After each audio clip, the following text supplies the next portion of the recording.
आज शहीद दिवस चलचंचल रक्ततीर्थ इरम शहीद पीठ भारतीय मुक्ति संग्राम पहुंची थाए चरम सीमार 1942 मसीह गांधीजी डाकरा देले कर अबा मर। गांधीजी यही डाकरा मुक्ति संग्रामी मनरे आनीदेला नुआ सिंहरण। समस्त भारत वर्ष में इंग्रेज मान विरोध में तेजिला जन आंदोलन। से दिन थिला 1942 मसीहा सेप्टेम्बर मास 28 तारिख। अभिव्यक्त बालेश्वर जिलार वासुदेवपुर ब्लॉक इरम ठारे संग्रामी कमलाकांत कर गौरांग चंद्र महांती आह्वान रे इरमर मिलन पड़िया ठारे पाखापाखि 5000 स्वाधीनता संग्राम एकत्रित होई इंग्रेज मान विरोध में देइथिले रणहुंकार। अस्तगामी सूर्यर रंगर लाल हो सारी थाए हठात शुभिला इंग्रेज फौजर गोली। इंग्रेज फौजर यही अंधाधुन गोली चालन रे घटनास्थल रे टली पड़े 29 जन मुक्ति संग्रामी और इरमर मिलन पड़िया हो जाइतिला रक्त रंजित संग्रामी धार धार ताजा रक्त रे लाल हो जाइतिला पाखरे थिबा ऐतिहासिक नौन पखरे। शहीद मानकर सही वीरत्वर गाथा और बलिदान व्यर्थ जाएनि। देश होइछि स्वाधीन।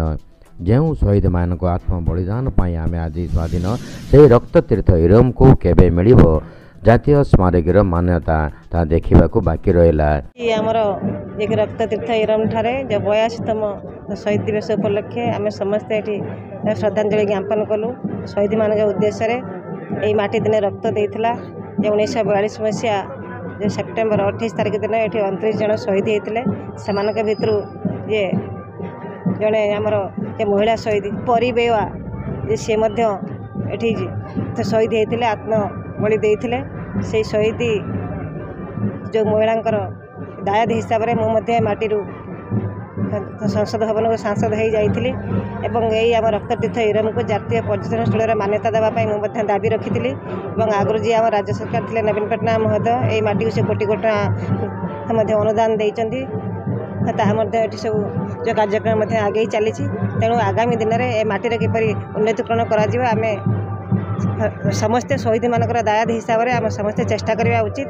82तम रक्ततीर्थ इरम आज शहीद माटी महात्मा गांधी डाकरा 1942 मसीहा सेप्टेम्बर 28 तारिख दिन ये 29 जन शहीद होते तन्मध्य जड़े महिला शहीद ये अंचल से शहीद होते दायाद हिसाब से आज बाजदेपुर अंचल भद्रक संसदीय क्षेत्र में प्रथम महिला सांसद निर्वाचित होते से ये अंचल विकास ये शहीद पीठर विकास अनेक भित्तिभूमि स्थापन कर देशपाई बलिदान देइचंती जीवनदान देइचंती सेमानक पई आज ये दिन महाप्रभु जगन्नाथ आशीर्वाद रु वीर शहीद मानकर नाम सबु बेले पई एमिति जळु थाउ एवं आमे माने समस्त एमिति मने पकौ थांतु सेमानकर बलिदान पई आज आमे एठारे छिड़ा होइचंती एवं ये बलिदान दिवस पालन करचंती।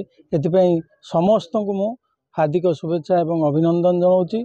समस्ते आसंतु ए वीर शहीद गाथा गान करंतु एवं भारत मातार जय करंतु। 1942 मसीह जो लास्ट ये होता जो आंदोलन होता से टाइम रे जो आमर 29 जन जो शहीद होते जो आमर लोक शहीद होते 56 जन जो आहत होते जो इंग्रेज सैनिक मान द्वारा से लगी उत्सव आज पालन करा होछि। जार लुह जो माटी के चिपुड़ द्वारा लुह बाहर जाए से माटी आज जातीय श्राद्ध वार्षिक पालन करा जाउछि।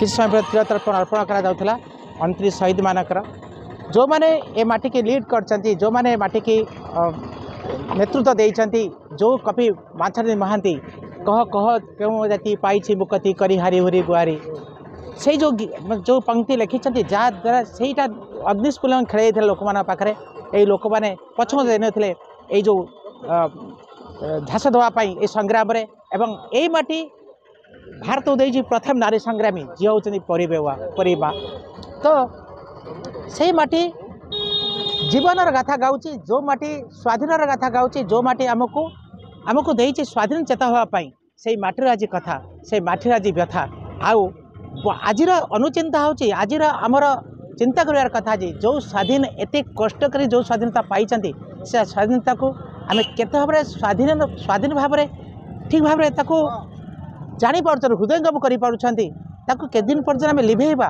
से कथा कथार अच्छी महत्व। सेप्टेम्बर 28 शहीद मानकर श्रद्धांजलि उपलक्षे प्रतिवर्ष पर ए वर्ष आम वासुदेवपुर निर्वाचन मंडली बहुत आडंबर सहकार पालन करुच्ची।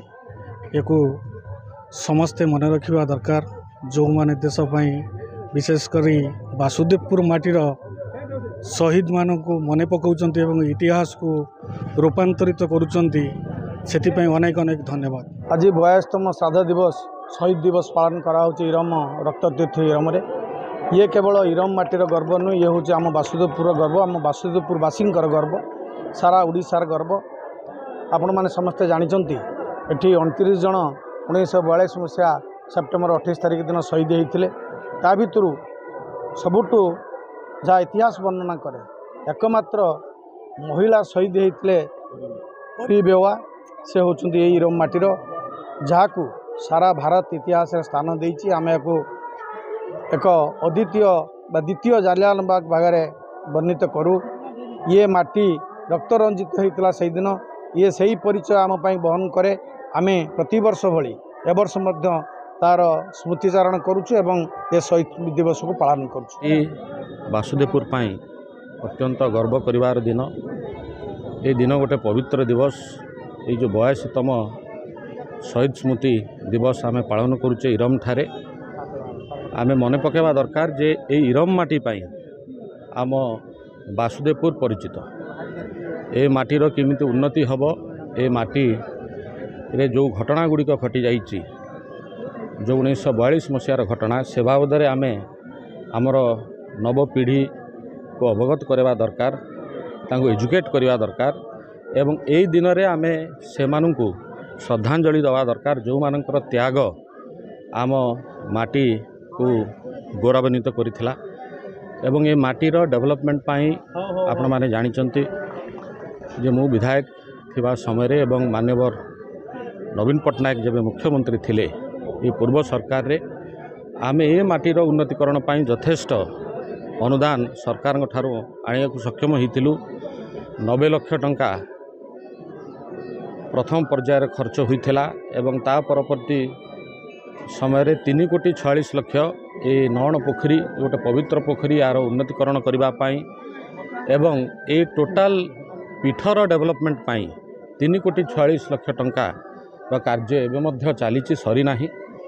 मु केवल आजिर सरकार को एतिक निवेदन करी जे दलमत निर्विशेष रे ए माटीर केमती डेवलपमेंट हो पार आम जहाँ करवा कथा आम चेष्टा करूँ।